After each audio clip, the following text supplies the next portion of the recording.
जय हिंद। आज के वीडियो में हम देखेंगे no sooner than. Class 12th की इंग्लिश में जो कंसिस्टेंटली पूछा जा रहा है सो दैट के साथ ही, तो इसको 15 में पूछा है, 16, 17, 22, 23 और 24 पिछले 3 सालों से कंटिन्यू आ रहा है। तो नो सूनर देन का जो कॉन्सेप्ट है बहुत आसान कॉन्सेप्ट है, इसमें फिर भी बच्चे गलतियां कर देते, तो इसके कॉन्सेप्ट को आज क्लियर कर लो एकदम से, इसमें कभी कोई आपको गलती नहीं होगी इसके बाद। तो सबसे पहले हम देख लेते हैं डायरेक्ट 2015 क्वेश्चन है। इसमें नो सूनर के बाद 3 चीज़ें आपको याद रखनी है, हमेशा याद रखो। नो सूनर के बाद 3 चीज़ जो क्वेश्चन में वो नहीं देता है पर हमको लगानी है, या तो डस या डिड, पूछता है ये 2 ही है ज़्यादा। तीसरी याद रखनी है आपको डू। ठीक, नो सूनर के बाद 3 चीज़ें पक्की, डस, डिड या डू। ये पक्की कहाँ से होगी? ये क्वेश्चन से होगी। यदि हमारा क्वेश्चन में वर्ब की फर्स्ट फॉर्म में एस ई एस लगा है तो हमको लगाना है डज।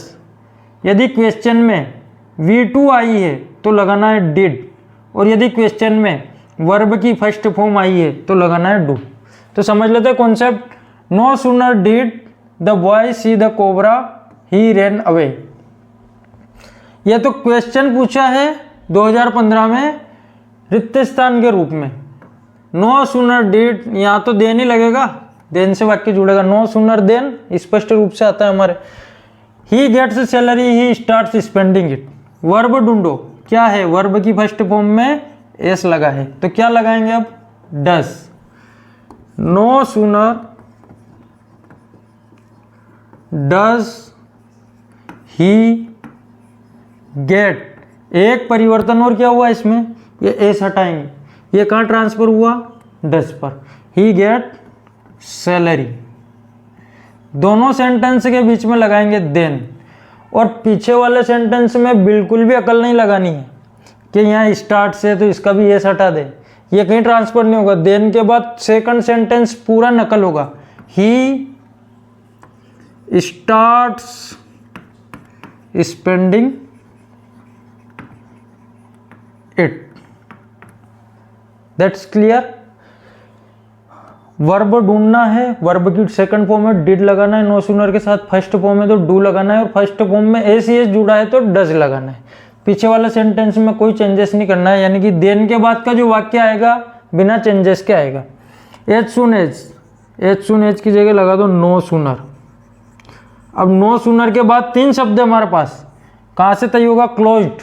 वर्ब की सेकंड फॉर्म है तो क्या लगेगा? Did. As sooner, no sooner did he.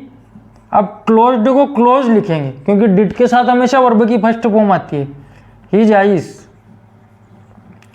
Then के बाद जो वाक्य बच रहा पूरा कॉपी। देन द टेलीफोन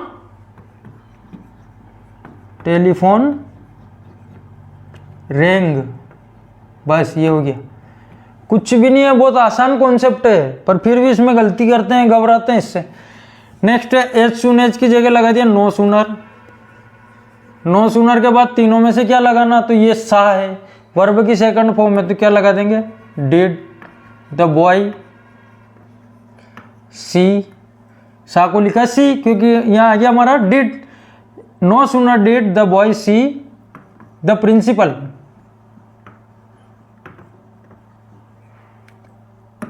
दोनों वाक्यों के बीच में जोड़ेंगे देन दे बिकेम साइलेंट। पूरा वाक्य कॉपी हो जाएगा। दे बिकेम, पूरा कॉपी, ये बिकेम साइलेंट यहाँ से। देन के बाद हमेशा सेंटेंस को कॉपी करना है, उसमें कुछ भी चेंजेस हमको नहीं करना है। He gets his salary he starts spending it, same आया है 2023 में। नो सूनर डज आएगा क्योंकि वर्ब की फर्स्ट फॉर्म में क्या जुड़ा हुआ है? एस। He gets. अब गेट्स में एस हम नहीं लगाएंगे, ये एस नहीं लगेगा। Get. No sooner does he get his salary.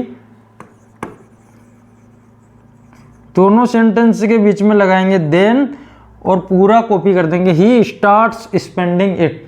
Second sentence कोई अकल नहीं लगानी है, सीधी नकल करनी है इसको, सेकंड सेंटेंस को हमेशा। 2024 में जो पूछा गया है, as soon as I met my friend I started weeping, इसका हो जाएगा नो सूनर। ये V2 आया है। कभी कभी फर्स्ट सेंटेंस में यदि आपको वर्ब में सूझ नहीं पड़ा तो सेकंड सेंटेंस की वर्ब भी हम देख सकते हैं। स्टार्टेड आया है वर्ब की second form. No sooner did I meet, met का मीट हो जाएगा, meet my friend then I started, second sentence कोई अकल नहीं लगानी, स्टार्टेड वीपिंग। सेकंड सेंटेंस ये पूरा नकल कर दिया मैंने सेम टू सेम। तो ये नो सूनर डिड का, डच का या डू का कॉन्सेप्ट है जो है वो बहुत आसान है, कॉन्सेप्ट पूरा याद रखना है। क्वेश्चन तो हर साल आ ही रहे हैं, 1 नंबर ये भी सीधे बिखरे पड़े हैं। तो आशा करता हूँ कि आप कॉन्सेप्ट अपना क्लियर करेंगे और इसका 1 नंबर बिल्कुल भी नहीं छोड़ेंगे। धन्यवाद, जय हिंद। फिर मिलते हैं नए वीडियो के साथ।